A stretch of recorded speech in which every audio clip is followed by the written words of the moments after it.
Aujourd'hui, nous allons parler d'une région qui est plus connue pour les sports d'hiver que pour les vins. Et c'est un petit peu dommage parce qu'il y a vraiment des petites merveilles et en cherchant bien, on peut trouver un rapport qualité-prix souvent imbattable. Je veux parler de la Savoie.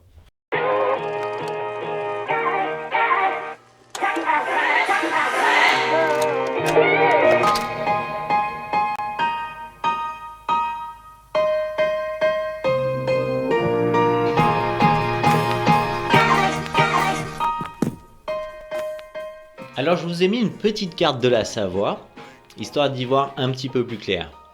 Donc on peut voir que le vignoble là-bas il est très morcelé. En effet, c'est parce que les vignes le plus souvent elles se trouvent sur des versants les mieux exposés des vallées alpines. Donc en gros on peut noter trois principales régions. Au nord il y a les coteaux bordant le lac Léman. Là-bas il y a une variété typique de la région et de la Suisse qui s'appelle le chasselas. Un peu plus au sud, le long du fleuve Rhône, on retrouve des appellations telles que Seyssel, Jongieux.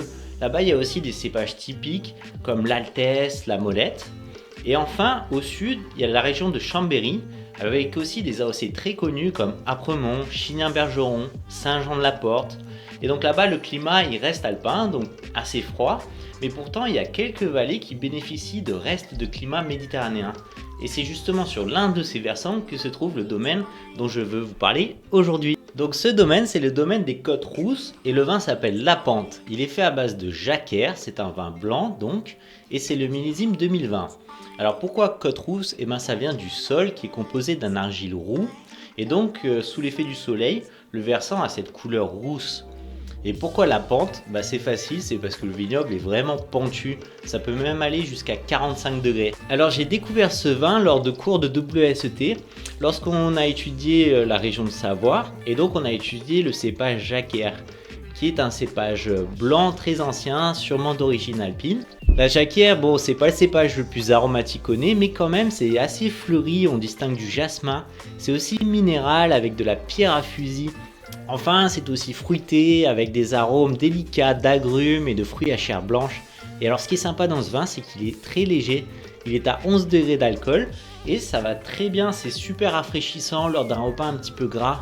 Pour parler du domaine, ce vin il est fait par Nicolas et Marielle Ferrand qui sont des vignerons paysans. Et alors là c'est important parce qu'ils utilisent des méthodes paysannes les plus naturelles possibles. Et donc ça reste un domaine à taille humaine, il fait que 5 hectares et tout quasiment est fait à la main. Donc ce vin c'est un petit peu mon coup de cœur de la Savoie. Je trouve qu'on a tendance à dénigrer un petit peu les vins de là-bas ou alors à les boire que en hiver pour accompagner une raclette ou une fondue et c'est bien dommage. Là c'est un vin sans prétention qui est quand même élevé à 30% en fût de chêne, qui vient d'un terroir calcaire, qui donne un vin frais et minéral. Je l'ai acheté à 12,50 € sur internet, je trouve que c'est un bon prix pour un bon vin rafraîchissant, un bon vin de copain dans le bon sens du terme, qui est fait à partir d'un cépage un peu rare par des vignerons qui ont une philosophie proche de la nature.